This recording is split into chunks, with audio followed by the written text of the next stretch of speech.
kwa ekopiem ewo Ukraine yede no updates ebremo na emu nsemo efrimu ba no so yede be mo na yebremo update 55 Ghanaians omo frimu ewo Ghana na say Russia Ukraine war akoye arehosem foreign affairs minister omo mawu ewo akon ni mu nyina pictures ene de abobo ho na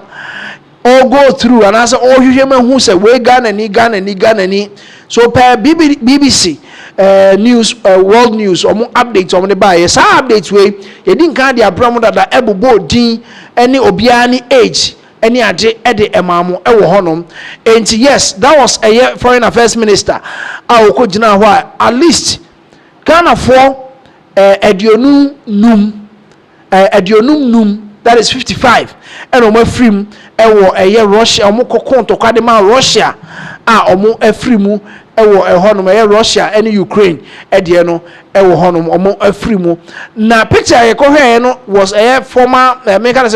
foreign affairs minister okopie mo Ukraine na o demand say Ghana for me no ya che omo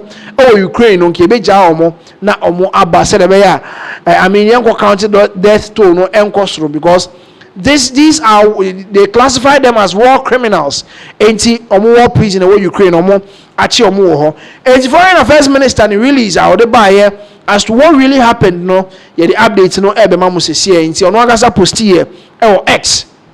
enti quickly no e ko ne akwa hwe foreign affairs minister Samuel Okudzeto ablakwa ne nsemo or the etu dwa ewo ho no say last night I was given a rare access to the highly fortified security camp where prisoners of war are being detained in Ukraine.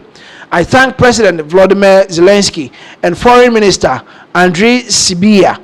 for granting my request to visit the 2 Ghanaian prisoners of war. I can confirm that our citizens are alive and well. Their rights under international law have been commendably respected by Ukraine authorities. And yes, Ochiremwa, wakosra omo na omo hoye, omo rights, international law, and our rights are protect you omo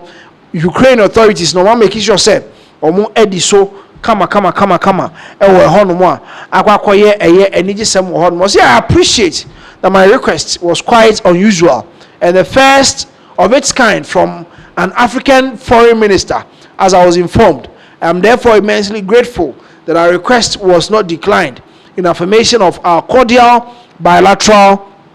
relations. Now is this is the first time I will be say a war criminal kanesa and as obia entokomu yache no ofi different country na yache na tum na the mother country no foreign affairs minister akose ye ko request say ye be jai no.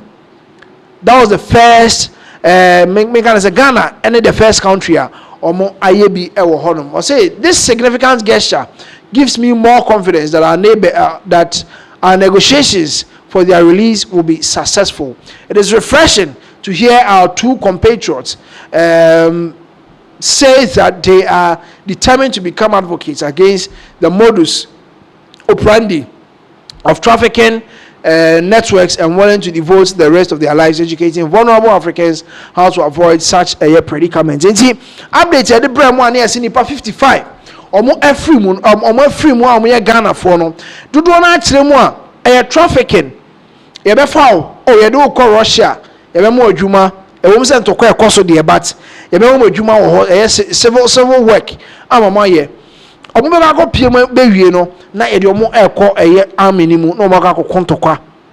eno ene nsemu a foreign affairs minister edi tu dwa se oni omo di nkomo no omo age atum se omo ba abonte a omo be kire how they ended up in the Russian army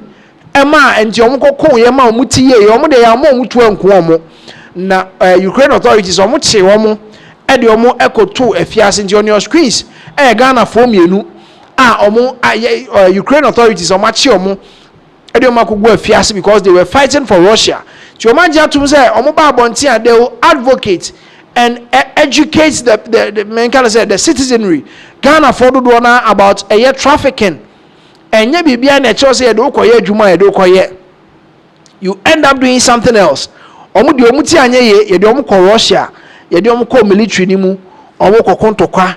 and as say yakwa ko chi omo a omo eda fiase a ye hwe se foreign affairs minister then say more to dwa o say in as much as said the action ya wa taking very new no or the to just say Ukraine authorities no omaji atumu a omo ehunu say omo ye hunu say ye benya a positive outcome from this particular case foreign affairs minister is pushing for this agenda now Ghana to the world because in some way see you know a lot of people were talking about it. Foreign affairs minister yeah dear first of its kind say what to an among way a treasure Ghanaians you are training ye team mufo ho you see the biggest asset according to President John Dramani Mahama odi two dwa kire mu a enye de hihye from no gold ni bauxite ni ade no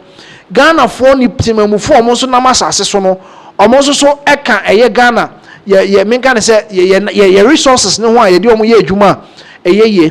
and Bloomberg post here say Ghana's foreign minister travels to Kiev to ask President Vladimir Zelensky to release citizens of his country who were captured while fighting for Russia. It's a lot of people were so much concerned talking about this particular action by Ghana's foreign minister. Say, first of all, it is the first of its kind. Secondly, people were also of the view say omako konto kwane say punishment be also dem also mo hwe na ye de bo because for all you know what if some of their actions led to the death of some Ukrainians. And a lot of people were also talking about the fact that say omako ye say they chose to leave the shores of Ghana and omako joining a Russian army no. And some people were sharing their diverse opinions on this particular one. Per what the prisoners and as a Ghanaian citizens omako PM omako PM Russia e omako joining military no almost did two Ghana chiremu they didn't know they were going to join the Russian army and to say no more amoka say omako kontokwa and ayachi omo so they should face the law near de no omo se mom did two Ghana say you can so omako join the Russia army now and come anko because we nipa dodo a ewu Ghana anko nipa 55 and nyina through trafficking. So that is the update. The 55 Ghanaians killed in Russia-Ukraine war. Foreign Affairs Minister Samuel Okudzeto Black Kwanzuko PM Ukraine and now all requested set yede Ghana for no back to Ghana. Na omo abeto ma brabo eso ewo ho. Ghana to the world. Bloomberg also edi atuja because this is a trending issue. A lot of people are talking about it. Ewo ho no. Nti ebe to so the update no edi amamo ewo eho no mo. Yes, on this same issue, Foreign Affairs Minister Eddie Tuja said president, the Ukrainian president, Eddie Komobebre, Eddie Akwechre,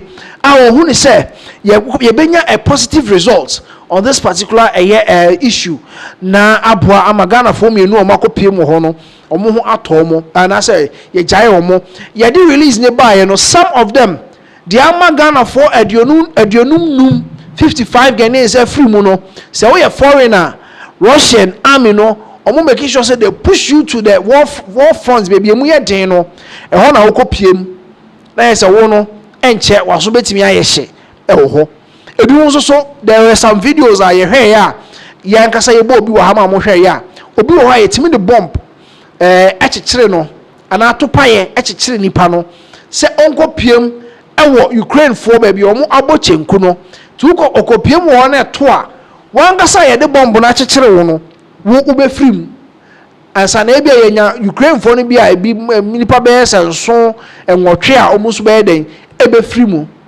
enti wo kire mu ana ye se ene ya ade a ye de ye omo ewo Russian army ni mu abra ye se o ye koma mo civil adwuma mama ye nenso ye de omo gakọ join Russian army no akoye arehosem ewo honom. Yema one update, there was one Ghanaian and also the betu just say entisa na sika bia o se de mom bia de mom omo ho to omo ni je omo kra kire se wo ye Ghana ni na be so be join Russian army no na mo ko fight against Ukraine na obe kire o kwan no ye de betu dwa branch ne ba bontin be deny say nya no kra ni ade say lawsuit nyina be bam ni ade but then updates na buy no counter update na buy no from BBC Chiremwa. Nigerians are dying, Kenyans are dying, even Ghanaians are dying to the tune of 55 people Ghanaians omo afiri mu honom nti no so akoye arehosem wo honom a ye de update no ebremo nti ye beto aso ne ye de update no abremo e wo honom